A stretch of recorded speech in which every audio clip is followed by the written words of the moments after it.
Friends Technos 2147 అందరికీ స్వాగతం. Date వచ్చేసరికి ఏప్రిల్ 10, 2026. టైం వచ్చేసరికి 4 PM అవుతుంది. ఇప్పుడు వరకు ఉన్న న్యూస్ అయితే ఇవి. ఫస్ట్ వచ్చేసరికి సామ్సంగ్ నుంచి Samsung Galaxy unpacked date leak అయింది. అన్ప్యాక్డ్ 2 సీజన్స్ ఉంటాయి. ఫస్ట్ వచ్చేసరికి ఎస్ సిరీస్ లాంచ్ చేస్తారు జనవరి, ఫిబ్రవరి ఆ టైంలో. నెక్స్ట్ జూలై, ఆగస్ట్ ఆ టైంలో ఫోల్డబుల్ ఫోన్స్ లాంచ్ చేస్తూ ఉంటారు. ఇప్పుడు రిలీజ్ అయిన డేట్ వచ్చేసరికి జూలై 22వ తారీఖు సామ్సంగ్ ఫోల్డబుల్ ఫోన్స్ ఉంటాయి కదా, Samsung Galaxy G Fold 8 and Samsung Galaxy G Fold 8 wide అని చెప్పేసి 2 ఫోన్స్ అయితే రాబోతున్నాయి. వైడ్ అంటే ఒక బుక్ టైప్ ఫోల్డబుల్ ఫోన్ అనమాట. ఇది కొద్దిగా డిఫరెంట్ గా ఉంటుంది నార్మల్ ఫోల్డ్ తో కంపేర్ చేస్తే. దీనికి S Pen సపోర్ట్ కూడా తీసుకురాబోతున్నట్టు రిపోర్ట్ ఉంది. నార్మల్ G Fold 8 కి S Pen సపోర్ట్ ఉండదు, వైడ్ మోడల్ కే ఉంటుంది. ఈ 2 phones Snapdragon 8 Elite Gen 5 processor తో వస్తాయి. దీంతో పాటు ఫ్లిప్ ఫోన్ కూడా వస్తుంది, జెట్ ఫ్లిప్ 8 అని చెప్పేసి. ఇది వచ్చేసరికి Exynos 2600 ప్రాసెసర్ తో రావచ్చు. ఈ 3 ఫోన్స్ మనం ఈ లాంచ్ ఈవెంట్ లో సామ్సంగ్ నుంచి ఎక్స్పెక్ట్ చేయొచ్చు.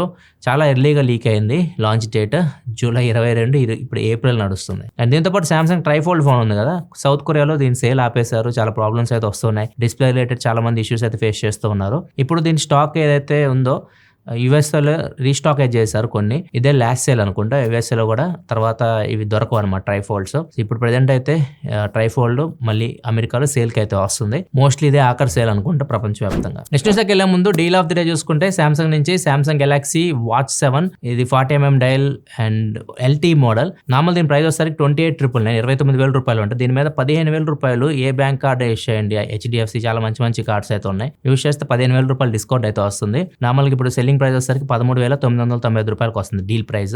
చాలా బాగా అనిపించింది. ఒకవేళ మీరు ఫ్లాగ్షిప్ వాచ్ చూస్తుంటే మాత్రం ఇది చాలా మంచి రేట్ కి అయితే వస్తుంది. అండ్ ఇంకొకటి HP gaming mouse 6 programmable buttons తో వస్తుంది. 484 రూపీస్ కి వస్తుంది. నార్మల్ 1000 రూపీస్ పైన ఉంటుంది దీని కాస్ట్. 484 రూపీస్ కి వస్తుంది. ఒకవేళ మీరు డీల్ చెక్ చేయాలనుకుంటే కింద డిస్క్రిప్షన్ లో ఉంటుంది లింక్, అక్కడ నుంచి చెక్ చేయొచ్చు. నెక్స్ట్ మోటరోలా నుంచి మోటరోలా H70 Pro అని చెప్పేసి ఫోన్ తీసుకురాబోతుంది. ఈ మంత్ లో వస్తుంది. ఏప్రిల్ 22వ తారీఖు లాంచ్ అవబోతున్న రిపోర్ట్ అయితే వస్తుంది. ఇది మోటరోలా 30 నుంచి 35,000 మధ్యలో తీసుకొని రావచ్చు. కొద్ది ప్రైజెస్ పెరుగుతున్నాయి కాబట్టి 35,000 దాకా కూడా వెళ్ళొచ్చేమో ప్రైస్. దీనిలో మొత్తం 4 50 మెగాపిక్సెల్ కెమెరాస్ ఉంటాయి. బ్యాక్ సైడ్ 3 ఉంటాయి. Main wide telephoto lens, front 50 megapixel camera, 1.5K POLED display ఉంటుంది. MediaTek Dimensity 8450 ప్రాసెసర్ తో రావచ్చు. 6500 mAh బ్యాటరీ ఉంటుంది. IP6869 రేటింగ్ తో కూడా రావచ్చు. వైర్లెస్ ఛార్జింగ్ కూడా ఉంటుంది దీనిలో. అండ్ ఈ ఫోన్ 22వ తారీఖు మోస్ట్లీ మనం మోటో నుంచి ఎక్స్పెక్ట్ చేయొచ్చు. వివో నుంచి వివో X300 FE అనే ఫోన్ తీసుకొని రాబోతుంది. చూడడానికి మీకు iPhone 8 డిజైన్ లో కనిపిస్తా ఉంది. మేలో ఇండియాకి రావచ్చు. ఇది ఆల్రెడీ చైనాలో లాంచ్ చేశారు. మేలో ఇండియాలో లాంచ్ చేయబోతున్న రిపోర్ట్ అయితే వస్తుంది. అండ్ దీనిలో జైస్ పార్ట్నర్షిప్ కూడా ఉంటుంది. బ్యాక్ సైడ్ మీకు జైస్ పార్ట్నర్షిప్ కనిపిస్తూ ఉంది. ఇది X200 FE వచ్చింది కదా, దాని సక్సెసర్ గా తీసుకొని వస్తారు. చిన్న సైజ్ ఫోన్, కాంపాక్ట్ ఫోన్ ఇది. అండ్ దీనిలో కెమెరాస్ వచ్చేసరికి మొత్తం 3 కెమెరాస్ ఉంటాయి. Back side 50 megapixel main, 50 megapixel telephoto lens ఉంటాయి. 8 megapixel wide angle camera, front 50 megapixel కెమెరాతో వస్తుంది. 6500 mAh battery, 90 watt fast charging support తో వస్తుంది. Snapdragon 8 Gen 5 processor, 1.5K display తో వస్తుంది. 6.3 inch. Last time Vivo X200 FE 55,000 అట్లా పెట్టారు ప్రైస్. ఇప్పుడు ఇది 60 నుంచి 70,000లోకి వెళ్ళొచ్చు వివో X300 FE ఒకవేళ వస్తాయి. నెక్స్ట్ CMF Phone 2 Pro చాలా మంది ఫేవరెట్ ఫోన్ ఇది. డిజైన్ కొద్దిగా డిఫరెంట్ గా ఉంటుంది. ఆరెంజ్ కలర్ ముఖ్యంగా చాలా మంది ఇష్టపడి కొనుక్కున్న ఫోన్ ఇది. ఇప్పుడు దీని సక్సెసర్ రాబోతుంది CMF Phone 3 Pro. దీని డిజైన్ స్కెచ్ బయటకు వచ్చింది. కెమెరా సెటప్ లో కొంచెం చేంజ్ అయిపోతున్నారు. ఈ రైట్ సైడ్ కెమెరా కొద్దిగా దూరంగా జరిపారు అంతే. అంత మించి పెద్దగా ఏం డిజైన్ లో చేంజ్ అయితే కనిపించట్లేదు. లైట్లు గీట్లు అయితే ఉండవు. CMF ఫోన్స్ లో మీకు లైట్స్ ఉండవు, నట్లు బోట్లు ఉంటాయి. ఈ నథింగ్ సిరీస్ ఉంటాయి. నథింగ్ ఫోన్స్ లో మీకు లైట్లు కనిపిస్తుంటాయి. నెక్స్ట్ మనకి ఇన్స్టాగ్రామ్ ఎడిట్ ఆప్షన్ తీసుకొని వచ్చింది. ఇన్స్టాగ్రామ్ లో మీరు ఏదైనా కామెంట్ పెట్టారు ఎవరికైనా, అది మీకు నచ్చలేదు, వెంటనే మీరు ఎడిట్ చేయాలనుకుంటే 15 minutes లో మీరు ఎన్నిసార్లైనా కామెంట్ ఎడిట్ చేయొచ్చు. మీరు టెక్స్ట్ రూపంలో పెడితే ఎడిట్ చేయొచ్చు. ఒకవేళ మీరు ఎమోజీ రూపంలో, ఫోటో రూపంలో పెట్టారనుకోండి, వాటిని ఎడిట్ చేయడానికి అయితే ఉండదు. ఓన్లీ టెక్స్ట్ మాత్రం ఎడిట్ చేయొచ్చు. Next comment of the day చూసుకుంటే ప్రాజెక్ట్ కన్సల్టెన్సీ సర్వీస్ అడుగుతున్నారు. Why all companies focusing on games please tell అన్న. అన్ని కంపెనీస్ గేమ్స్ మీద ఫోకస్ అయితే చేయవు.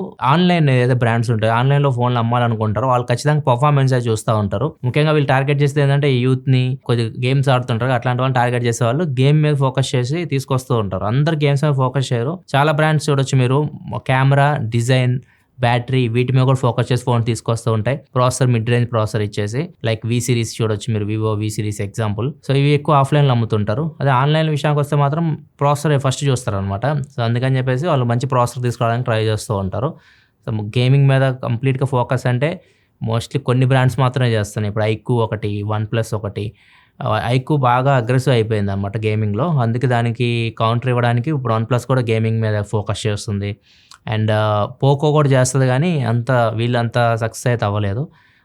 గేమింగ్ రిలేటెడ్ థీమ్లో ఐక్యూ OnePlus అంతా. నెక్స్ట్ మనకి అమెరికా చైనీస్ స్మార్ట్ ఫోన్స్ ని బ్యాన్ చేయబోతున్నట్టు రిపోర్ట్ అయితే వస్తుంది. FCC వాళ్ళు నార్మల్గా సీసీ కెమెరాస్ ని ఆల్రెడీ బ్యాన్ చేశారు. చైనీస్ సీసీ కెమెరాస్ ఉంటాయి కదా వాటిని అమెరికాలో, ఎందుకంటే వీళ్ళు స్పై చేస్తున్నారు అనుమానంతో వీళ్ళు బ్యాన్ చేసేశారు. ఇప్పుడు మొబైల్ ఫోన్స్ మీద కూడా ప్రెజెంట్ అయితే కంప్లీట్ గా బ్యాన్ చేయలేదు. ఏప్రిల్ 30వ తారీఖు మొత్తం మెంబర్స్ అందరూ FCC మెంబర్స్ అందరూ కూర్చొని ఓటింగ్ కూడా వేస్తారనమాట, చెయ్యాలా వద్దా అని చెప్పేసి.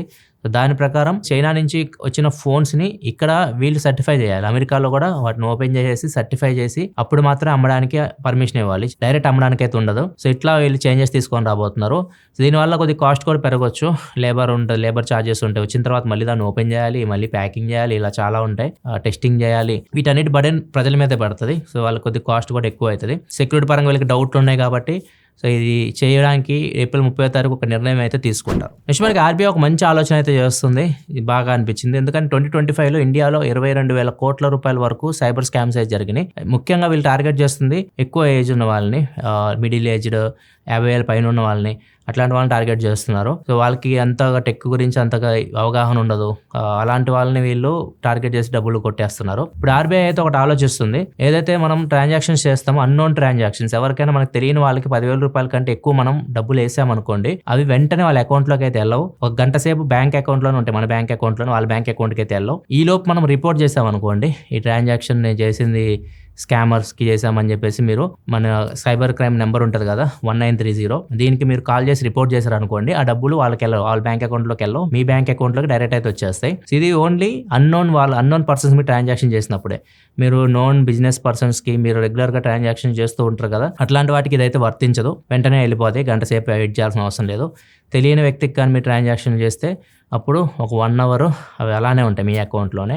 చాలా బాగా అనిపించింది నాకు ఇది. సో దీనివల్ల చాలామంది కొంతగా మీరు అవగాహన తీసుకురావాలి పబ్లిక్లోకి. 1930 ఆ నెంబర్ కానీ మనం తీసుకెళ్ళగలిగితే వాళ్ళు ఫోన్లు చేసేసి రిపోర్ట్ చేస్తే వాళ్ళ డబ్బులు వాళ్ళు మళ్ళీ తిరిగి వచ్చేస్తాయి. ఈరోజు ఫ్రైడే కాబట్టి చాలా మంది OTT రిలీజెస్ గురించి అడుగుతూ ఉంటారు. ఒకవేళ OTTలో మీరు చూడాలనుకుంటే ది బాయ్స్ ఫైనల్ సీజన్ అయితే వచ్చింది అమెజాన్ ప్రైమ్లో. అండ్ ఒకవేళ మీరు థియేటర్లో చూడాలనుకుంటే డెకాయిట్ వచ్చింది, అండ్ దాంతోపాటు లవ్ ఇన్సూరెన్స్ కంపెనీ 2 మూవీస్ అయితే రిలీజ్ అయినాయి. వీటిలో మీరు ఏం మూవీ చూసారు, ఏ సిరీస్ చూసారు, వీటిలో మీకు ఏది బాగా అనిపించింది, ఏది మీరు రికమెండ్ చేస్తారు ఈ వీకెండ్ మన వాళ్ళకి కింద కామెంట్ సెక్షన్లో చెప్పండి. జననాయకన్ మూవీ తెలుసు కదా, ఇది హీరో విజయ్ గారు, తమిళనాడు ఇప్పుడు పాలిటిక్స్లో బిజీగా ఉన్నారు. ఇది యాక్చువల్గా జనవరిలో రిలీజ్ కావాలి. సో ఇప్పుడు కోర్టు దీనికి పర్మిషన్ అయితే ఇవ్వలేదు, కొద్ది కేసు అయితే నడుస్తూ ఉంది. ఈ cinema original print, HD print piracy websites ఉంటాయి వాటిలో రిలీజ్ అయిపోయింది. అందరూ ఇది ఒరిజినల్ ప్రింట్ డౌన్లోడ్ చేసుకొని చూస్తున్నారు అండ్ చాలా మందికి షేర్లు చేస్తూ ఉన్నారు. దీని మీద KVN ప్రొడక్షన్స్ ఏదైతే సినిమా నిర్మించిన సంస్థ ఉంది కదా, సో వాళ్ళు ఒక పోస్ట్ అయితే పెట్టారు, మీరు షేర్లు అయితే చేయకండి, ఇది చాలా కోట్లు ఇన్వెస్ట్ చేస్తాం దీనిలో, చాలా మంది కొనుక్కున్నారు కూడా సినిమాని, వాళ్ళకు కూడా నష్టం వస్తుంది, సో మీరు షేర్లు చేయకండి, షేర్లు చేసిన మీద మేము చర్యలు అయితే తీసుకుంటాము, లీగల్గా యాక్షన్ తీసుకుంటామని చెప్తున్నారు. ఇది చాలా దారుణం పాపం, వాళ్ళంతా కష్టపడి సినిమా తీసి అన్ని కోట్లు ఖర్చు పెట్టి థియేటర్లకు రాకుండా HD ప్రింట్ బయటికి రావడం అంటే అది మామూలు విషయం కాదు. కర్ణాటకలో LPG సిలిండర్ ఒక పెద్ద ప్రాణాలు కాపాడింది. ఇతని ఏజ్ 62 సంవత్సరాలు, ఒక్కడే నివసిస్తూ ఉంటాడు. అతనికి ఇంట్లో ఒక బావి ఉంది, ఆ బావిని క్లీన్ చేయడానికి కిందకైతే దిగాడు. దిగిన తర్వాత పైకి రావాలంటే తాడు పట్టుకొని రావాలి, ఆ తాడు తెగిపోయింది, ఆయన బావిలోనే ఇరుక్కుపోయాడు. పైప్ పట్టుకొని అక్కడే ఉండాడు, అరుస్తున్నాడు, చుట్టుపక్కల ఎవరు ఉండరు, ఆయన ఒక్కడే ఉంటాడు కాబట్టి ఎవరు రెస్పాండ్ అవ్వట్లేదు. అలానే అతను ఉండిపోయాడు. ఇతన్ని LPG సిలిండర్ కాపాడింది. నార్మల్గా అతనికి 3 days బ్యాక్ ఒక LPG సిలిండర్ అయితే ఇచ్చారు, తెలిసిన అతను అనుకుంటా, సిలిండర్ డెలివరీ చేసే అతనికి సిలిండర్ ఇచ్చేసాడు. అతను ఎట్లాంటి బుకింగ్ అయితే చేయలేదు, బుకింగ్ చేయకుండా సిలిండర్ అయితే ఇచ్చాడు. సో ఇది నాకు ప్రాబ్లం అయిద్దని చెప్పేసి అతను వచ్చేసి అతన్ని బుకింగ్ లా క్రియేట్ చేసి ఇవ్వాలి కదా సిలిండర్, అలా క్రియేట్ చేద్దామని చెప్పేసి అతను ఫోన్ చేస్తుంటే అతను ఫోన్ లిఫ్ట్ చేయట్లేదు. అతను ఇంటికి వచ్చాడు, ఫోన్ లిఫ్ట్ చేయట్లేదు అని చెప్పేసి. ఇల్లంతా ఓపెన్ చేస్తుంది, చుట్టుపక్కల అడిగాడు ఎటు పోయాడని చెప్పేసి. సో ఏం తెలియదు మాకు అన్నారు. సో మొత్తం ఓపెన్ చేస్తుంది అని చెప్పేసి అతను వెతుకుతున్నప్పుడు బావిలోని సౌండ్ అయితే వచ్చింది. బావి దగ్గరికి వెళ్ళినప్పుడు చూసి ఆయన షాక్ అయిపోయాడు. 3 రోజుల నుంచి అతను అలానే ఉండిపోయాడు అక్కడ, అది పట్టుకొని. అతను రెస్క్యూ టీమ్కి ఫోన్ చేశాడు, వాళ్ళు వచ్చేసి ఆయన కాపాడారు. నెక్స్ట్ మధ్యప్రదేశ్లో జరిగింది. మధ్యప్రదేశ్లో ఒక దొంగ, ఇప్పుడు నార్మల్గా ట్రైన్ ఆగింది అనుకోండి, దొంగలు ఏం చేస్తారంటే బయట నుంచి చైన్లో ఏదో ఒకటి ఫోన్లో పీక్కొని పరిగెడుతుంటారు, ఇంకా దొరకరు. అట్లానే ఇతను AC కోచ్లో ఒక ఆమెది పర్సను చైన్ లాక్కొని పరిగెత్తిన తర్వాత అక్కడ స్టేషనే కాబట్టి పోలీసులు కూడా ఉన్నారు, CRPF పోలీసులు ఉన్నారు, మొత్తం ఆయన ఎమ్మడబడ్డారు. ఇతను చేసేదేం లేక పక్కనే చిన్న చెరువులాగా ఉంటే దానిలో దూకేశాడు. దానిలో లోటస్ చెట్లు అన్నీ ఉన్నాయి. దూకిన తర్వాత కనపడలేదు, ఎవరికి కనపడలేదు. చాలాసేపు ఎతికారు, అయినా కనపడలేదు. 5 గంటల తర్వాత అతను బయటకి అయితే వచ్చాడు. 5 గంటలు చెరువులోనే ఉన్నాడు. 5 గంటలు అసలు చెరువులో ఎలా ఉన్నావు, పోలీసులు పట్టుకున్నారు. మొత్తానికి అడిగారు 5 గంటలు ఎలా ఉన్నావు చెరువులో. అతను చెప్పింది వాళ్ళు ఆశ్చర్యపోయారు. లోటస్ స్టెమ్ ఉంటది కదా, సో దాని నుంచి ముక్కు బిగబట్టేసి ఓన్లీ నోటితోనే అతను శ్వాస తీసుకుంటూ ఊపిరి వదులుతూ అక్కడే లోపలే ఉండిపోయాడు. ఆ 5 గంటల తర్వాత కూడా వదలలా ఆయన్ని. అతను వచ్చే వరకు అట్లనే ఉన్నారు. మొత్తానికి పైకి వచ్చిన తర్వాత పట్టుకున్నారు. ఇదే వరకు న్యూస్ అయితే ఎపిసోడ్ మీకు నచ్చింది అనుకుంటున్నాను. నచ్చితే లైక్ బటన్ ప్రెస్ చేయడం మాత్రం మర్చిపోకండి. రేపు మన ఛానల్లో 15,000లో ఏ ఫోన్ కొనాలి దాని గురించి వీడియో అయితే వస్తుంది. ఈ రోజు నథింగ్ ఫోన్ 4A రివ్యూ అయితే వచ్చింది, లాంగ్ టర్మ్ రివ్యూ. ఒకవేళ మీరు దాన్ని చెక్ చేయకపోతే మాత్రం ఇక్కడ కార్డ్స్లో ఉంటుంది, ఇక్కడ నుంచి చెక్ చేయండి. మళ్ళీ మనం మండే టెక్ న్యూస్లో కలుద్దాం. ప్రొడక్ట్ సెలవు, బాయ్.